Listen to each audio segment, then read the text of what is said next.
Madam Vinod. இந்த நம்பருக்கு கால் வந்ததுங்க. ஆமா, தெரிஞ்சுதான் நான் கால் பண்ணேன். வினோத் தானே சொல்லுங்க பேசுறது? மேடம். வினோத் சார் தானே பேசுறது? ஆமா மேடம், ஆமா. சார், உங்க மேல ஒரு அலிகேஷன் வந்திருக்குன்னு எங்களுக்கு நியூஸ்ல எழுத சொல்லி கொடுத்துருக்காங்க. ஜஸ்ட் நீங்க உங்ககிட்ட என்ன பேசுறீங்க? நான் எனது பேர் வந்து கயல்விழி. நான் வந்து அம்மா ஓகே. எக்ஸ்பிரஸ் உடைய ஸ்பெஷல் ரிப்போர்ட்டரா இருக்கேன்.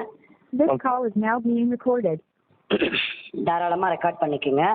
ஓகே. நீங்க வந்து பெண்களை வந்து அபியூஸ் பண்ணி பெண்களை வந்து சீட்டிங் பண்ணிருக்கீங்கன்னு சொல்லிட்டு கம்ப்ளைண்ட் எழப்பட்டிருக்கு. சரி. முதல் மனைவிக்கு துரோகம் செஞ்சு அது ஒரு பிரச்சனையா இருக்குன்னு சொல்லியிருக்காங்க. இப்போ ஒரு கம்ப்ளைண்ட் ஆகி கரண்ட் பேப்பர் இருக்கு. சரி. அரசாங்க உத்தியோகத்தை வந்து உங்களுக்கு கொடுத்தது வந்து மக்களுக்கு வேலை செய்யறதுக்கு. சரி. ஆனா அரசாங்க உத்தியோகத்தை வச்சுக்கிட்டு நீங்க மக்களுக்கு வேலை செய்யாம பெண்களுக்கு சல்லாபமா இருக்கிறதும் பெண்களுடைய பணத்தை ஏமாத்துறதும், அதுவும் சொந்த தாய் கூட்டணி சேர்த்து அம்மாவுடைய அக்கௌண்ட்ல பணம் வாங்குறதா குற்றச்சாட்டு சரி. எழப்பட்டிருக்கு. இது நீங்க சரி. என்ன சொல்ல வரீங்க? இல்ல, ஃபர்ஸ்ட் வந்து இப்ப எனக்கும் என் ஒய்ஃப்க்கும் ஆல்ரெடி டிஸ்பியூட் வந்து கோர்ட்ல போயிட்டு இருக்குது. சரிங்களா? அது என்ன டிஸ்ட்ரிபியூட்னு மட்டும் நான் தெரிஞ்சுக்கலாமா? இப்போ வந்து நான் வந்து அவங்க கிட்ட கான்ஜுகல் ரைட்ஸ் சேர்ந்து வாழ்றதுக்கு நான் ஃபைல் பண்ணேன். ம். ஓகேங்களா? இது வந்து என்னன்னா, நான் சென்னையில இருக்கேன், அவங்க வந்து வேற டிஸ்ட்ரிக்ட்ல இருக்காங்க. அந்த டிஸ்ட்ரிக்ட்டுக்கு வர சொல்லி அவங்க ப்ரெஷர் கொடுத்ததுனால ம். 2 பேரும் பிரிஞ்சு இருக்கோம். ஸோ அப்போ நான் சேர்ந்து வரணும்னு உங்களுக்கு சொல்லிட்டு நான் ஃபைல் எஃப்ஐஆர் ஏதாவது பண்ணிட்டேன். போட்டிருக்காங்களா அதுல? எதுல மேடம்? உங்க ஒய்ஃப் உங்ககிட்ட கம்ப்ளைண்ட் ஏதாவது கொடுத்து எஃப்ஐஆர் போட்டிருக்காங்களா உங்க பேர்ல? என் பேர்ல வந்து இந்த கான்ஜுகல் ரைட்ஸுக்கு போட்டு வரதட்சணை கொடுமைன்னு சொல்லிட்டு கேஸ் ஃபைல் ஆயிருக்கு. அது கோர்ட்ல வந்து மெயின்டெனன்ஸ் கேஸ் நடந்துட்டு இருக்கு. வரதட்சணை கோர்ட்டுல கேஸ் ஃபைல் ஆன மாதிரி எங்களுக்கு எஃப்ஐஆர் காப்பி வரலையே சார். அதுல சரி, வந்து வேற என்ன நீங்க வந்திருக்கு? வேற ஒரு பொண்ணோட ரிலேஷன்ஷிப் இருக்கிறதா சொல்லுது. சரி, அதுதான் மேடம். அவங்க கொடுத்தது அப்படி கொடுத்துருக்காங்க. கோர்ட்ல வந்து கேஸ் நடந்துட்டு இருக்குது. கோர்ட்ல 2 வருஷமா கேஸ் நடந்துட்டு இருக்குது. ம். இப்போ உங்களுக்கு குழந்தைங்க இருக்கா? ஒரு பையன் இருக்கான். பையன் யார்கிட்ட இருக்காங்க? பையன் வந்து ஒய்ஃப் கிட்ட இருக்காங்க. சூப்பர். இப்போ இப்ப வந்து மீடியேஷன் போயிட்டு இருக்குது. 2 பேரும் சேர்ந்து வாழ்றதுக்கு மீடியேஷன் போயிட்டு இருக்குது. சரி சார். இப்ப இது வந்து ஓகே. இது எனக்கும் என் ஒய்ஃப்க்கும் அது தனிப்பட்ட ஒரு இது. இப்ப சரி சார். செகண்டா நான் யாரையும் வந்து ரிலேஷன்ஷிப்ல இருக்கேன்றாங்க, அது யாருங்க? ஏன்னா நீங்க சொல்ற இந்து ரிலேஷன்ஸ் எல்லாத்துக்கும் நான் கிளியரா நான் சொல்றேன். இல்ல இல்ல second இந்து சொல்லுங்க, மதி சொல்லுங்க. இங்க பாருங்க, இந்து மதின்னு ஒரு பொண்ணோட மேரிட் ஆகாம நீங்க ரிலேஷன்ஷிப் வச்சிருந்ததாகவும். இந்து மதிங்களா? சரி. அந்த இந்து மதி யாருன்னு சொன்னாங்க, அது சொல்லுங்க. இல்ல இல்ல இந்து மதின்னு ஒரு பொண்ணு, பொற்கொடின்னு ஒரு பொண்ணு, இந்த சரி. 2 பொண்ணுக்கும் நீங்க என்ன சொல்றீங்க? ஃபர்ஸ்ட் அவங்க யாருன்னு ஃபர்ஸ்ட் தெளிவா சொல்லுங்க, நான் எக்ஸ்பிளைன் பண்றேன். ஏன்னா எனக்கு எங்களுக்கு அந்த 2 பேரும் பேரோட யாருக்கும் தெரியாது. சொல்லியிருக்காங்க. நான் வந்து உங்ககிட்ட மறைச்சு பேசல. அதுதான் நானும் சொல்றேன். நீங்க பேரை சரி, சொல்றீங்க. உங்களுக்கு ஓகே. தெரியலைன்னா தெரியலன்னு சொல்லுங்க. சரி, எனக்கு வந்து ஓகே. தெரியலையா? நான் தெரியலன்னு சொல்லிடுறேன். ஓகே. சரி, ஓகே. ஏன்னா வந்து இந்த 2 பேரும் வந்து எனக்கு எந்த ரிலேஷன்ஷிப்பும் கிடையாது, எந்த கான்டாக்டும் கிடையாது. ம். இவங்க 2 பேரும் எனக்கு யாருன்னு தெரியாது. சரி, ஓகே. நீங்க வேற ஏதாவது அவங்கள பத்தி சொன்னீங்கன்னா நான் சொல்றேன். சரி, இவங்க வந்து இங்க அன்னபூரணி ஒர்க் யாரு? பண்றாங்க. அன்னபூர்ணின்றவங்க ஆல்ரெடி வந்து என் கூட வந்து ஒரு அஃபேர்ல இருந்தாங்க. அஃபர்ல இருந்தாங்க. அஃபேர்ல இருந்து என்கிட்ட இருந்து நிறைய பணத்தை வந்து வாங்கி ஏமாத்திட்டு ம். ஒரு டைம்ல வந்து நான் பணம் கொடுக்கல அப்படின்னு தெரிஞ்சதுக்கு அப்புறம் என்ன ஆளை வச்சு கொலை பண்ண ட்ரை பண்ணி ம். அவங்க மேல அட்டெம்ப்ட் மர்டர்னு கேஸ் வந்து ரெஜிஸ்டர் ஆயிருக்கு. சிஎஸ்ஆரும் ஃபைல் பண்ணியாச்சு. எப்ப இது வந்து 1 பண்ணிருக்கீங்க? மந்த் பிஃபோர் நடந்தது. இது 1 மந்த் பிஃபோர் நடந்தது. நீங்க 1 மந்த் பிஃபோர். Very good. ஆமா. இப்போ வண்ணாரப்பேட்டை ஸ்டேஷன்ல அவங்க மேல அன்னபூர்ணின்றவங்க மேலயும் எந்த ஒரு ஸ்டேஷன்ல CSR கம்ப்ளைண்ட் ஆயிருக்கு? வண்ணாரப்பேட்டை ஸ்டேஷன். வண்ணாரப்பேட்டை. அதான் என்ன ஒரு இது, ஒரு உமன்ஸ் கம்ப்ளைண்ட் கொடுத்துருக்கீங்களா? எலண்டோல கொடுத்தீங்களா? கிரைம்ல கொடுத்துருக்கீங்களா? எலண்டோல கொடுத்துருக்கேன். சரி, எலண்டோ. இன்ஸ்பெக்டர் பேரு? அட்டெம்ப்ட் மர்டர்னு சொல்லிட்டு என் மேல கம்ப்ளைண்ட் ஆகுது. Attempt murder. நான் என்ன வந்து கொலை பண்ண வந்தாங்க. அந்த அன்னபூர்ணின்ற தூண்டுதல் பேர்ல ஒருத்தன் வந்து என்ன கொலை பண்ண ட்ரை பண்ணி. யார் அவன்? அவன் யாருன்னு எனக்கு தெரியாது. சரி, கொலை பண்ண வந்தாங்க நீங்க கொடுத்துருக்கீங்க. ஆயுதத்தோட வந்தாங்களா? போன் பண்ணாங்களா? ஆமா, ஆயுதத்தோட கத்திய வச்சு ஃபர்ஸ்ட் என்ன குத்துறதுக்கு ட்ரை பண்ணான். எங்க வீட்டுக்கிட்டயா ஆபீஸ்லயா? எங்க வீட்ல உங்க வீட்லயா? வந்து ஆமா, இந்த அன்னபூர்ணிக்கும் எனக்கும் வந்து ஒரு 2 இயர்ஸா வந்து ரிலேஷன்ஷிப்ல இருந்தது. ஓகேங்களா?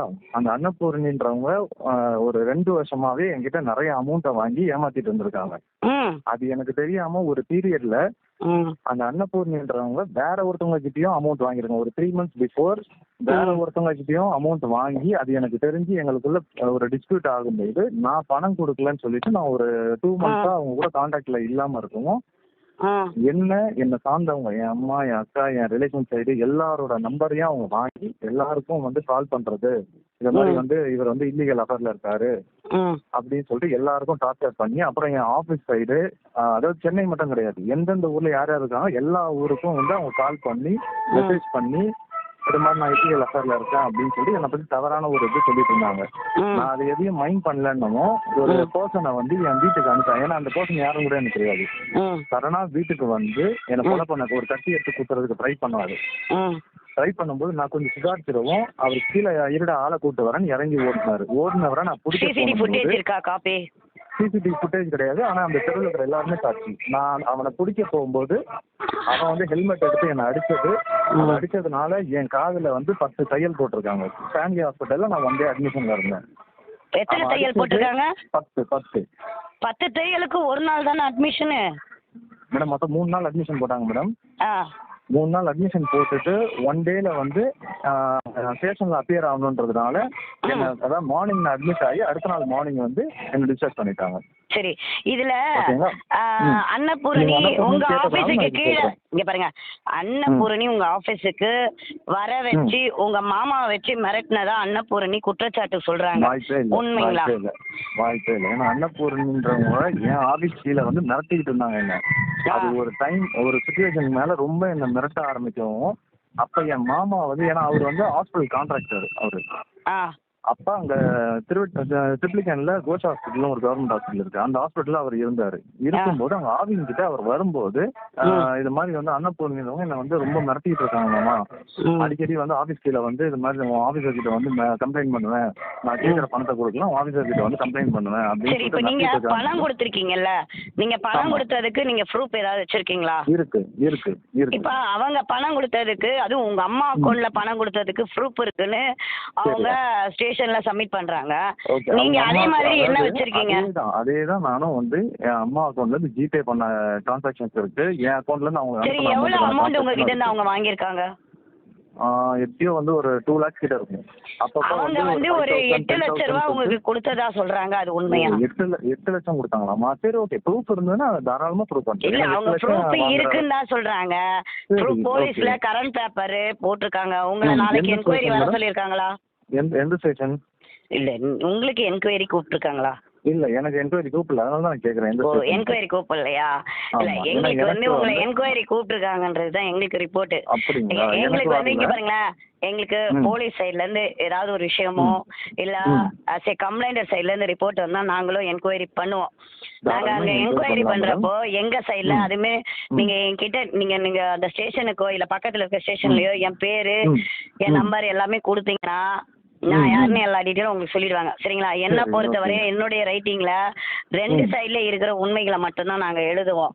இப்போ உங்களை வந்து சொன்னது அந்த லேடி என்ன சொன்னாங்கன்னா, மனைவி இருக்கிறப்பவே என்னைய வந்து அவரு வாழ வைக்கிறேன்னு சொல்லி அந்த பொண்ணுடைய லைஃபை கெடுத்து அந்த பொண்ணை திருப்பதியில மேரேஜ் பண்ணி அதுக்கப்புறமா அந்த பொண்ணை வந்து நீங்க அஃபர்ல இருக்கீங்கன்னு சொல்லி உங்க மனைவி புகார் கொடுத்து உங்க எல்லார் பேர் மேலயும் எஃப்ஐஆர் ஆகி அந்த பொண்ணுக்கு மட்டும் விஷயம் தெரியாம முடிச்சிடுறேன்.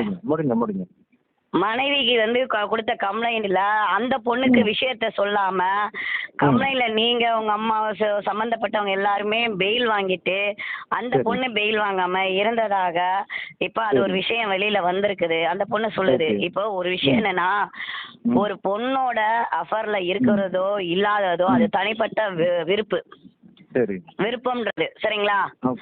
ஆனா அதுல வந்து பணம்ன்ற ஒரு விஷயம் வந்து பிரச்சனைன்னு வந்துருச்சுன்னா தூக்கி எரிஞ்சு போட்டீங்கன்னா அது பிரச்சனை இல்லாம அது முடிஞ்சிடும்.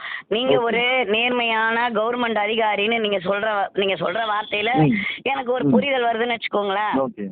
நீங்க ஒரு நேர்மையான அதிகாரியா இருக்கப்போ நீங்க என்ன பண்ணணும்னா, டக்குன்னு அவங்க விஷயத்த முடிச்சுட்டு உங்க மனைவியோட சேர்ந்து வாழ்ற வாழ்க்கையை தான் பண்ணணும். ஏன்னா உங்க சைட்ல மனைவியும் கம்ப்ளைண்டடு, இந்த பொண்ணும் கம்ப்ளைண்டடு, பத்தாததுக்கு இன்னும் 2 பொண்ணுங்க வந்து கம்ப்ளைண்ட் கொடுக்கறதா வந்து தகவல் வரப்போ நீங்க அவ்வளவு பெரிய மன்மத ராசாவான்னு எனக்கு சத்தியமா தெரியல. ஏன்னா எனக்கு நான் நாளைக்கு உங்களை பார்க்க வரேன்.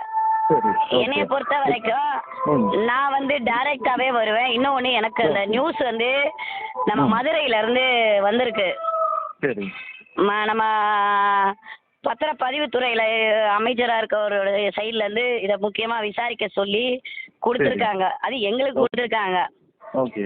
சரிங்களா? அட்வொகேட் சைட்ல இருந்து வந்திருக்கு. அட்வொகேட் சைட்ல நாங்க எல்லாமே கேட்டதுக்கு அந்த பொண்ணையே வந்து பேசுனதுக்கு அந்த பொண்ணு சொல்ற கருத்து என்னன்னா, மேடம் என்ன முழுசா நம்ப வச்சு மேரேஜ் பண்ணி எல்லாம் பண்ணாரு. இந்தாங்க எஃப்ஐஆர் காப்பி புடிங்க அப்படின்றாரு. அந்த எஃப்ஐஆர் காப்பில அந்த பொண்ணு பேரும் வந்திருக்கு. சரி. சோ இவ்வளோ தூரம் உங்களால பாதிக்கப்பட்ட பொண்ணு, நீங்க திடீர்னு அந்த பொண்ணை இப்படி தப்பா சொல்றீங்கன்னா தப்பு தானே? அந்த பொண்ணோட விஷயம் எல்லாமே தெரிஞ்சுதானே நீங்க ரிலேஷன்ஷிப்ல இருந்தீங்க? சரி, ஓகே மேடம். இப்போ நீங்க வந்து அந்த பொண்ணோட லைஃபும் ஸ்பாயில் ஆயிடுச்சு. இருங்க. இப்போ நீங்க எல்லாமே சொல்லி முடிச்சிட்டீங்களா? சொல்லிட்டேன். நீங்க சொல்லுங்க. ஓகே. இப்போ நான் சொல்லலாங்களா? சொல்லுங்க. இப்போ நானும் என் ஒய்ஃபும் பிரிஞ்சு இருக்கிற டைம்ல தான் அந்த லேடி வந்து என் லைஃப்ல வந்தாங்க. ஓகேங்களா? நாங்க 2 பேரும் பிரிஞ்சிருக்கோன்றது அந்த லேடிக்கு நல்லா தெரியும். அந்த லேடியும் அவங்க ஹஸ்பண்ட் சொல்லி ஏதோ ஒரு டிஸ்பியூட் போயிட்டு இருக்கு. ஏன்னா அவங்க ஹஸ்பண்ட் வந்து ரொம்ப குடிக்காரன் அப்படின்னு சொல்லிட்டு டெய்லியும் குடிச்சு அடிப்பாரு. ஏன்னா அந்த லேடியை நான் அவங்க ஆபீஸ்ல போய் பார்த்துருக்கேன். இது நான் சொல்றது 3 வருஷத்துக்கு முன்னாடி. அப்ப நானும் என் ஒய்ஃபும் பிரிஞ்சிருக்கோன்றதும் அந்த லேடிக்கு நல்லா தெரியும். அவங்க ஹஸ்பண்ட் ஒரு டைம்ல அவங்களையும் அவங்க பொண்ணையும் கொலை பண்ண ட்ரை பண்ணி கழுத்தை பிடிச்சி வீட்டை விட்டு வெளியே துரத்தி ஒரு நாள் நைட்டு ஃபுல்லா வீட்டு வெளியே இருந்து அதுக்கப்புறம் நான் வந்து சரி இங்க இருந்தா உங்களுக்கு சேஃப் கிடையாது, நீங்க வந்து உங்க அம்மா வீட்டுல போய் இருங்க அப்படின்னு சொல்லி அவங்களையும் அவங்க பொண்ணையும் நான் ஊருக்கு அனுப்பி வச்சேன். ஓகேங்களா? இதுதான் உண்மை. இப்ப வந்து அவங்க என்ன நம்பி மதுரைக்கு போறேன்னு சொன்னாங்க, இல்ல வேற எங்கேயோ போறேன்னு சொன்னாங்கன்னா என்ன நம்பி போகணும்னா அவங்கள நான் தான் தனியா வீட்டை எடுத்து வச்சு பார்த்துட்டு இருக்கணும். ஏன் அவங்க அம்மா வீட்டுக்கு நான் அனுப்பணும்? ஓகேங்களா? இங்க வந்து அவங்க ஹஸ்பண்ட் கொலை பண்ணிடுவாருன்ட்டு பயந்ததுனாலதான் சரி உங்க அம்மா வீட்டுல போய் இருங்கன்னு சொல்லி அனுப்புனது. சார் இன்னொன்னு ஒரு நிமிஷம் சொல்லுங்க. அது எப்படி சார் நம்ம ஒருத்தர் கல்யாணம் பண்ணிக்கிறோம், நம்ம கிட்ட டிஸ்ட்ரிபியூட் இருக்கு, இன்னொரு பொண்ணோடைய புருஷனோட வாழ்றான்னு தெரிஞ்சும் எப்படி சார் அது மாற்றான் தோட்டத்து மாங்கனி இனிக்கும் சல்லாபமா கொண்டாடிட்டீங்களா? மேடம் இப்ப நான் வந்து போனேன்னு சொல்றீங்கல்ல, இல்ல நீங்க போனீங்களான்னு நான் சொல்லல. போனீங்களான்னு சொல்லல. ஸ்டேட்மெண்ட் என்ன, நான் ஏமாத்துறேன்ற மாதிரி தான் சொல்றாங்களே தவிர உண்மை என்னன்னா அந்த லேடியை நம்பி நான் ஏமாந்தேன். அதான் உண்மை. ஹஸ்பண்ட் இருக்கும்போது என் கூட இந்த இடையில இருங்க, அந்த பொண்ணு ஹஸ்பண்ட் கூட இருந்ததோ இல்ல நீங்க மனைவி கூட இருந்ததோ உங்க கூட 2 ரிலேஷன்ஷிப் வந்ததோ 2 பக்கமே தப்பா இருந்தாலும் ஒரு அம்மா ஒரு உங்களை பெத்த உங்க அம்மா அக்கௌண்ட்ல நீங்க எப்படி பணம் வாங்குவீங்க? அது நாளைக்கு ஏதாவது பிரச்சனையாச்சுன்னா அசிங்கமாகும் உங்களுக்கு தெரியாது. இந்த கூட்டணியில அம்மாவை ஏன் சேர்க்கிறீங்க? என் அம்மா அக்கௌண்ட்ல வந்து நான் பணம் வாங்கணும்னு சொல்றாங்களே மேடம், அதே என் அம்மா அக்கௌண்ட்ல இருந்தா அவங்களுக்கு வந்து நான் லட்சக்கணக்கில் அனுப்பியிருக்கேன். அதுக்கும் எனக்கு அதை நீங்க 2 லட்சம் தானே அனுப்பியிருக்கீங்க. இருங்க அவங்க 8 லட்சம் அனுப்புறாங்களா? 8 லட்சம் அனுப்ப தாராளமா அவங்க வந்து ப்ரூஃப் காட்டுட்டோம். 8 லட்சம் என் அக்கௌண்ட்ல என் அம்மா அக்கௌண்ட்ல என் அக்கௌண்ட்லயே வாங்கினா கண்டிப்பா நான் ஐடில மாட்டுவேன். சரிங்களா? 8 லட்சம் வாங்குறதுக்கு நான் ஐடில சார் இப்ப நாங்க எடுக்கிற இன்ஃபர்மேஷன் எல்லாமே பத்திரத்துறை அமைச்சருக்கு நான் அனுப்புவேன். அனுப்பிட்டு உங்க டிபார்ட்மெண்ட்ல இந்த ஒரு விஷயம் நடக்குது என்னன்னு பாருங்கன்னு நான் பேசுனது அப்படியே ரெக்கார்டோட தான் அனுப்புவேன். நீங்க ரெக்கார்ட் எடுக்கிறது உங்க சேஃப்டிக்கும் போலீஸுக்கும் கொடுப்பீங்க.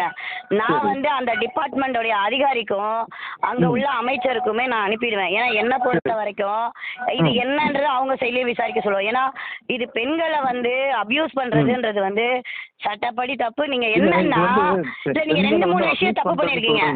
இல்ல 2-3 விஷயம் என்ன பண்ணிருக்கீங்கன்னா நீங்க பணம் வாங்கக்கூடியவரு அந்த பொண்ணுக்கு இருக்கக்கூடிய விஷயத்துல நீங்க உங்க அக்கௌண்ட்ல வாங்கிருக்கணும். உங்க அக்கௌண்ட்ல வாங்கினா கவர்மெண்ட்ல பிரச்சனையாகும் சொல்லி நீங்க புத்திசாலித்தனமா உங்க அம்மா அக்கௌண்ட்ல வாங்கிருக்கீங்க. சாரி உங்க அம்மா அக்கௌண்ட்ல. 2வது உங்களுக்கு உங்க திறமைய மதிச்சு உங்களுக்கு வேலை கிடைக்கல. உங்களுக்கு உங்க அப்பாவுடைய இதுலதான் வாரிசு இதுல வந்து கிடைச்சிருக்கு. அந்த மாதிரி ஒரு வேலை கிடைச்சிங்களா? எத்தனையோ பேருக்கு வேலை இல்லாம கஷ்டப்படுற இடத்துல உங்களுக்கு இவ்வளவு வேலை கிடைச்சி அரசாங்க மாப்பிள்ளன்னு நீங்க இந்த மாதிரி பண்றது நல்லதா? இவ்வளவுதான் என் கேள்வி. இதோட முடிச்சுட்டேன். நீங்க உங்க கருத்தை சொல்லுங்க. ஏன்னா உங்க மாமாவை தான் வந்து மிரட்டி இருக்காரு. நீங்க கொலை பண்ணதா சொல்றீங்க. உண்மையிலேயே உங்களுக்கு அந்த ஆதாரம் இருந்தா சிஎஸ்ஆர் காப்பி நான் சொல்ற நம்பருக்கு எனக்கு வாட்ஸ்அப் பண்ணுங்க. சரி, ஓகே. இது ஓகே. இன்னொன்னு மேடம், இப்ப என் ஒய்ஃபும் எனக்கும் டிஸ்பியூட் வந்து பெருசாகி கோர்ட்டுக்கு போறதுக்கு காரணம் அந்த அன்னபூர்ணியோட ஹஸ்பண்ட். எப்படி சார் அந்த பொண்ணோட ஹஸ்பண்ட்ன்றீங்க? அப்புறம் எப்படி சார் அந்த பொண்ணை சேர்த்து போட்டிருக்கீங்க? நீங்க எல்லாம் பெயில் வாங்கிருக்கீங்க, அந்த பொண்ணு மட்டும் ஏன் சார் பெயில் வாங்க முடியல? மேடம் போட்டது நான் கிடையாது மேடம். போட்டது என் ஒய்ஃப் வந்து எஃப்ஐஆர் போட்டிருக்காங்க. எந்த பொண்ணாட்டியுமே தான் புருஷன் ஒரு இன்னொரு பொண்ணு கிட்ட இருந்தா கம்ப்ளைண்ட் கொடுக்குறது. நீங்க அந்த பொண்ணு என்ன சொன்னீங்க? வரதட்சணை குடும்பம்னு. சார் முதல்ல அரசாங்க மாப்பிள்ளைன்னு சொல்லிட்டு நீங்க மிடுக்கா நடந்துக்கிட்டா அப்புறம் என்ன வரும்? ஒரு பொண்டாட்டிக்கும் நீங்க நேர்மையா இருக்கிற மாதிரி தெரியல மேடம். நீங்க வந்து என் சைடு மட்டும் தான் நீங்க ஃபால்ட் சொல்லிட்டு இருக்கீங்களே தவிர உண்மை என்னன்றதை ஆராய மாட்டீங்க சார். உங்க சைடுல நான் ஃபால்ட் சொல்லணும் இல்ல சார், அவங்க சைடுல தப்பு என்ன தெரியுங்களா, உங்களை நம்பி வந்த 2-3 பொண்ணுங்களுடைய வாழ்க்கையே கேள்வி கேக்குறீங்க. அதுதான் சொல்றேன் மேடம். இந்த 3 பொண்ணுங்கன்னு சொல்றீங்கல்ல, இப்ப 2 பேர் சொன்னீங்க பாருங்க, இவங்க இல்லாம 2 பேர் சொன்னீங்க பாருங்க, அவங்க யாருன்றதை எனக்கு ப்ரூவ் பண்ணுங்க. ஏன்னா எனக்கு அந்த நேம்ல யாரையும் தெரியாது. அது யாரு? சரி சார், நாங்க உங்களுக்கு ப்ரூவ் பண்றதுல லீகலாவே அந்த பொண்ணு அனுப்புறேன்னு இருக்காங்க, என்கொயரி நடக்குது. நீங்க ஒண்ணும் இல்ல, எனக்கு இந்த நம்பருக்கு வாட்ஸ்அப் மட்டும் பண்ணுங்க. நீங்க வச்சிருக்கேன்னு சொன்னீங்கல்ல, நான் அப்ப அந்த பொண்ணுக்கு நான் சொல்லிட்டேன், ஏமா நீ வந்து தப்பு பண்ணனே இவ்வளவு தூரம் ப்ரூஃப் இருக்கு, உண்மை என்னமா நான் போலீஸுக்கும் கொடுத்து விட்டுருவேன் சார், இதையும் விசாரணைங்க. அப்போ 2 சைட்லயும் விசாரிப்பாங்க. ஆனா நீங்க சொல்றது உண்மையா இருந்தா உங்க பக்கம் ஜெயிக்கும். ஆனா நீங்க சொல்றது பொய்யா இருந்ததுன்னா என்ன இருந்தாலும் பெண்களுக்கு ஒரு விஷயம் நல்லா புரிஞ்சுக்கும், கட்டின பொண்டாட்டியா இருந்தாலும் பிடிக்கலன்னு சொல்லிட்டா அவங்க அபியூஸ் பண்ண கூடாது. முதல்ல புரிஞ்சுக்கங்க. அவங்களுடைய அட்வான்டேஜ் இல்ல, ஆம்பளைங்க கொஞ்சம் ஒழுக்கமா வாழ்க்கை நல்லதுன்ற, கொஞ்சம் ஒழுக்கமா வாழ்ந்தோம்னா. ஏன்னா சார் இப்ப உங்க அம்மா இருக்காங்க, உங்க அம்மாவுடைய கணவர் இறந்துட்டாங்க, உங்க அப்பா இறந்துட்டாங்க, உங்க அம்மா உங்களுக்காக தானே வாழ்றாங்க. உங்க அம்மா பத்தி தப்பா சொன்னா நீங்க ஒத்துக்குவீங்களா? எங்க அம்மா பத்தி அவங்க என்னென்னலாம் சொன்னாங்க நான் சொல்லட்டுங்களா? அத நீங்க லீகலா பண்ணணும். நீங்க லீகலா பண்ணணும். ஏன் பண்ணல? அவங்க அனுப்பின மெசேஜ் எல்லாமே இருக்கு. நாங்க ஸ்டேஷன்லயே அத கம்ப்ளைண்ட் இல்ல, நீங்க எனக்கு ஸ்கிரீன்ஷாட் அனுப்புங்க. ஆக்சுவலி நான் என்ன சொல்றேன்னா, நான் உங்களுக்கு எதிரியா பேச வரல. சரி சரி. எனக்கு என்னுடைய தர்மம் என்னன்னா உண்மைகளை எழுதுறதுதான். நீங்க வந்து என்னன்னா அவங்க சைடுல எல்லாத்தையும் நீங்க கேட்டுட்டீங்க. அவங்க என்னென்ன எவிடன்ஸ் நீங்க சரியா சொல்ல மாட்டேங்கிறீங்க. கேளுங்க, நான் சரியா சொல்ல மாட்டேன்ல. நீங்க வந்து அவங்க சொன்னதை மட்டும் தான் இப்ப சொல்லிட்டு இருக்கீங்களே தவிர என் சைடுல அப்படியே நீங்க அகைன்ஸ்டா தான் பேசுறீங்க. நான் அவங்களை ஏமாத்தணும். ஒரு நிமிஷம், உங்க சைடுல நீங்க சொல்லுங்க, உங்க டாக்குமெண்ட சப்மிட் பண்ணுங்க. உண்மை இருக்கும் பட்சத்துல கண்டிப்பா யாரு தப்பு செஞ்சாலும் சரி, ஆம்பளைக்கு பொம்பளை செஞ்சாலும் சரி, பொம்பளைக்கு ஆம்பளை செஞ்சாலும் சரி, தப்புனா தப்பு தான். ஓகேங்களா? நீங்க டாக்குமெண்ட் மட்டும் இப்ப என்னோட வாட்ஸ்அப்க்கு இந்த நம்பருக்கு அனுப்பிடுங்க. எனக்கு வந்து இப்ப இந்த 2 லேடி பேர் சொன்னீங்களா, அது யாருன்றதை எனக்கு ப்ரூவ் பண்ணுங்க. அவங்க ஏதாவது எவிடன்ஸ் கொடுத்திருக்காங்களா? அந்த 2 லேடியும் கம்ப்ளைண்ட் வந்து அந்தந்த மாவட்டத்துல கொடுக்கறதா எங்களுக்கு தகவல் கொடுத்திருக்காங்க. அது கம்ப்ளைண்ட் ஆனதுக்கு அப்புறம் தான் நாங்க அதை சொல்ல முடியும். பேரு மட்டும் உங்களுக்கு சொல்லிட்டேன், பொற்கொடி இன்னும் சொல்லிட்டேன். சரி ஓகே, சரிங்களா? இப்ப அடுத்து வந்து அன்னபூரணி கம்ப்ளைண்ட் கொடுத்திருக்காங்க. சரி ஓகே. இவங்க எங்க கொடுத்திருக்காங்க? அன்னபூரணி கம்ப்ளைண்ட் கொடுத்திருக்காங்க, எங்களுக்கு விசாரிக்க சொல்லிருக்காங்க. நான் விசாரிச்சிருக்கேன். நீங்க பேசின ஆடியோவை அங்கதான் சார், எங்க எல்லாம் வேணாம், எனக்கு அட்வொகேட் கொடுத்தாங்க, நான் அட்வொகேட் கிட்ட சார் இதுதான் பேசியிருக்காங்க, இவ்வளவு தூரம் ஆதாரம் இருக்கு, அதனால பொண்ணை விசாரிங்க. ஏன்னா இது வந்து சும்மா வந்து ஒரு காழ்ப்புணர்வுல பண்றது இல்ல, இது லைஃப். அதனால பாத்து செய்யுங்க. நான் ஏர்போர்ட் கொடுப்பேன். மேடம் ஒரு 1 hour பிஃபோர் வரைக்கும் எனக்கு கால் பண்ணி டார்ச்சர் பண்ணிட்டு இருக்காங்க. நான் இன்னும் அட்டெண்ட் பண்ணாம இருக்கேன். யாரு டார்ச்சர் பண்றா? அதே அன்னபூரணி நேத்து நைட் 12 மணிக்கு எனக்கு கால் பண்ணிருக்காங்க. இப்போ ஒரு 1 hour பிஃபோர் எனக்கு கால் பண்ணிருக்காங்க. எனக்கு ஸ்கிரீன்ஷாட் அனுப்புங்க சார், எனக்கு ஸ்கிரீன்ஷாட் அனுப்புங்க. அவங்க மெசேஜோட ஸ்கிரீன்ஷாட் அனுப்புங்க.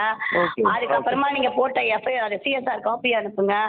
எல்லாத்தையும் அனுப்புங்க, நாங்க பாக்குறோம். நீங்க சும்மா வெறும் இப்ப அவங்க வந்து கம்ப்ளைண்ட் கொடுத்திருக்காங்க, அவங்க வந்து உங்க அம்மா அக்கௌண்ட்ல பணம் போட்டதுக்கு கொடுத்திருக்காங்க. அப்ப அந்த மாதிரி ஆதாரம் கொடுக்குற மாதிரி நீங்க எனக்கு வாட்ஸ்அப் அனுப்புங்க, நான் பார்த்துட்டு திரும்ப உங்க லைனுக்கு வரேன். ஓகேங்களா? ஏன்னா நான் வந்து உங்களை மிரட்டல, நல்லா புரிஞ்சுக்கோங்க. நடந்த விஷயத்தை தான் கேட்கறேன். நீங்க வந்து என்ன மிரட்டல மேடம், என் சைடு எல்லா எவிடன்ஸும் இருக்கு, எல்லா ப்ரூஃபும் இருக்கு. அதுதான், ஏன்னா ஒரு பக்கமா என்கொயரி பண்ணி நியூஸ் தூக்கி போடுற ஆள் நான் இல்ல. 2 பக்கமும் என்ன பிரச்சனை கேட்டுதான் நான் நியூஸ் போடுவேன். என்னன்னா என் ஒய்ஃபால என்ன எதுவும் பண்ண முடியல அப்படின்னு சொல்லிட்டு இவங்க ஆரம்பிச்சிருக்காங்க. ஓகே, தாராளமா அவங்க பண்ணட்டும். யார் பண்ணா என்ன குற்றம் நிரூபிக்கப்படும், அவ்வளவுதான். ஓகே, அவ்வளவுதான். சரி சார், நீங்க எனக்கு ஆதாரங்கள் அனுப்புங்க. ஒரு அட்வான்டேஜ் என்னன்னா வந்து பெண்ணு அப்படின்னு சொல்லி ஒரு அட்வான்டேஜ்ல இப்ப பண்ணிட்டு இருக்காங்க. சார் நீங்க எனக்கு ஆதாரத்தை அனுப்புங்க, நான் ஆதாரத்தை பார்க்கறேன் சார். தாராளமா அனுப்புறேன். Okay, thank you.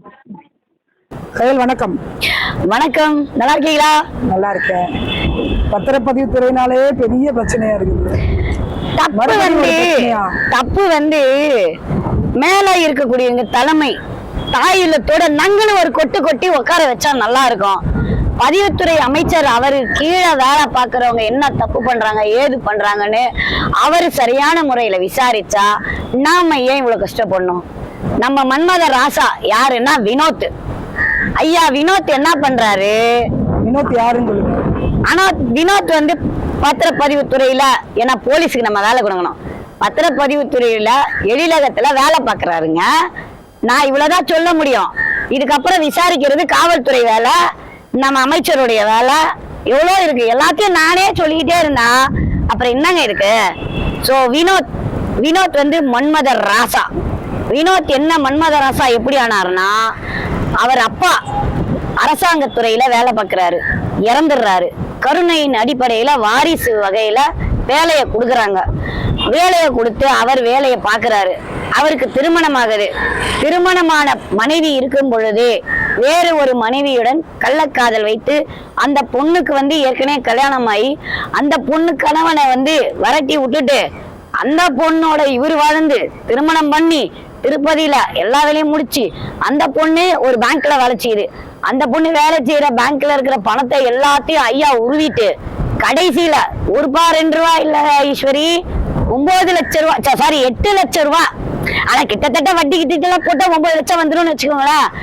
9 லட்சம் ரூபாய் உருவிட்டு எழிலகத்துக்கு ஆபீஸுக்கு கீழே வர வச்சு அவங்க தாய் மாமனோ இல்ல நாய் மாமனா தெரியல, அவரை ஒருத்தரை வர வச்சு, அவரும் அரசாங்கத்துல வேலை செய்யறாரு, அவரை வர வச்சு அந்த பொண்ணை அசிங்கப்படுத்தி அனுப்பிச்சு விட்டாங்க. பொண்ணு என்ன கேக்குது, மானம் போச்சு, மரியாதை போச்சு, நான் கொடுத்த பணத்தை திருப்பி கொடுறான்னு கேட்டா உன்னால ஒண்ணும் பண்ண முடியாதுன்னாரு. கல்யாணம் பண்ண பொண்ணுங்க தான் இப்படி பண்ணாருன்னா கல்யாணம் ஆகாத பொண்ணுங்களையும் இது பண்ணிருக்காரு. இந்துமதி ஒர்க்கோடி அப்படின்னு பொண்ணுங்க வாழ்க்கையெல்லாம் லிஸ்ட் போட்டு மன்மதராசா வேலை நடத்துறாரு. இதுல என்ன ஒரு கேள்வி நீங்க கேட்பீங்க, இதுல என்னங்க பழைய நியூஸ் தாங்க பொம்பளைங்க வாழ்க்கை தான் இப்படி இருக்கு, இது என்னங்க வாழ்க்கை இருக்குன்னு கேட்டீங்கன்னா, அரசாங்கத்துறையில வேலை செய்யறவரு அவர் அக்கௌண்ட்ல பணம் வாங்கணும். ஆனா இதுக்கு துணைய யார் வச்சாரு தெரியுங்களா? நீங்க நம்ப மாட்டீங்க ஈஸ்வரி, பெத்த தாய. பெண்களுக்கு இழிவு செய்யும் ஒரு ஆம்பளைக்கு பெத்த தாயே துணை போய் அக்கௌண்ட்ல பணம் வாங்குறாங்க. நம்ம வீட்டுல நம்ம அப்பா ஒரு 10 ரூபா வந்தா கூட நம்மள செருப்ப கட்டி அடிப்பாங்க. ஆனா இந்த அம்மா காசெல்லாம் வாங்கிக்கிட்டு பையனை போடா ராசான்னு வழி அனுப்புறாங்க. இத பார்த்து பார்க்காத மாதிரி இருக்காங்க. எஃப்ஐஆர் ஃபைல் ஆயிருக்கு. கம்ப்ளைண்ட் 21/23 எஃப்ஐஆர் ஆயிடுச்சு. ஆனா இன்ன வரைக்கும் அக்யூஸ்ட அரெஸ்ட் பண்ணல. எஃப்ஐஆர் ஆனாவே அதிகாரிகளை பத்திய ரிப்போர்ட் காவல்துறைக்கு போகுமா போகா, சம்பந்தப்பட்ட இடத்துக்கு போகுமா போகாதா? அப்ப நம்ம அமைச்சர் மூர்த்தி அண்ணனுக்கு போயிருக்குமா போயிருக்காதா? அப்ப மூர்த்தி அண்ணன் என்ன பண்ணிருக்கணும், டே தம்பி நீ பண்றது தப்பு, உன்னால எங்களுக்கு வந்து அசிங்கம் வரக்கூடாதுன்னு அன்னைக்கே தட்டி அடிச்சு உதைச்சிருந்தா இந்த பிரச்சனை வருமா? அவர் பண்ணாததுனால இப்போ 3 பொண்ணுங்க வாழ்க்கையில மன்மத ராசா விளையாண்டுருக்காரு. இந்த மன்மத ராசாவை இன்னமும் கைது பண்ண முடியல. இப்போ ரீசெண்டா டிசி ஆபீஸ்ல கரண்ட் பேப்பர் ஓடிட்டு இருக்கு. பொண்ணு வந்து பாவம், பொண்ணு வந்து எல்லாத்தையும் இழந்து வாழ்க்கையை இழந்துருச்சு. இவனை நம்பி புருஷங்கிட்ட டிவோர்ஸும் வாங்கிடுச்சு. ஆனா இவன் டிவோர்ஸ் வாங்காம இன்னொரு பொண்ணை கல்யாணம் பண்ணிடுறான். அதுவே சட்டப்படி தப்பு தானே? இத வந்து கேட்கலாமா இல்லையா மேலதிகாரிங்க? ஒழுக்கம்ன்றது முக்கியம். அந்த ஒழுக்கத்தை மீறி போறதுக்கு பெத்த தாயே துணை புரியுறா அப்படின்றதுதான் மிகப்பெரிய வருத்தம்.